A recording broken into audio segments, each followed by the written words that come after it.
The new iPhone is getting smaller. The smaller iPhone SE will take the phone back to the size of the old iPhone 5S. It's going to be jam-packed, though, with the latest hardware and software, but in that smaller package. And that's not the only device that Apple is shrinking. The company is also rolling out a smaller version of its more powerful iPad Pro. Earlier, Michelle Miller and I spoke with CNET senior editor Jeff Bekelar about the new iPhone. Yeah, that's something that they're always constantly trying to improve. That's the most commonly requested feature, is that they somehow bring that battery life up beyond what it's able to currently provide.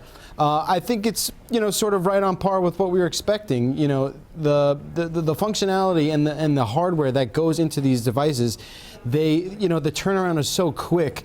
They sort of have to jump on an opportunity like they're being given right now to replace that and sort of put that in a smaller form factor. And I think the time was right, like we talked about earlier, for that smaller form factor. And if they're able to get in that chip and the same sort of technology that they've been offering in the 6, and now it seems like a lot of the 5 from a couple of years ago is moving its way into the new SE as well. So they've really found sort of a sweet spot for where those two phones come together and what people most want out of a mobile device. I have to ask you, though, is this their way of saying, hey, we made a mistake going bigger? I know like Samsung was one of the first people to do those big phones. Is this their way of kind of backtracking before putting out an entirely new iPhone, saying, we made a little bit of a mistake, we're going to go back to what we know our customers may want, and so here it is?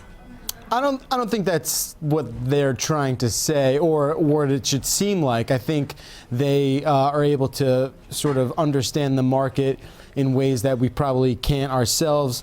And I think they're just addressing a feature that maybe was left out. Maybe this was their intention all along, and they just wanted to wait until the cost of manufacturing went down. That's a common strategy found in manufacturing. So I think given the sort of landscape of the market, this is probably the time that you would expect to see something like this, given the fact that it's this smaller size and keeping the same sort of functionality. Yeah, confession time. I actually have a 5, so now I can pretend I have. Oh, yeah. Yes. All right, Jeff, thank you so much. Of course. Love your expertise. You really dumb it down for the rest of us. I know. Thank you. Thanks.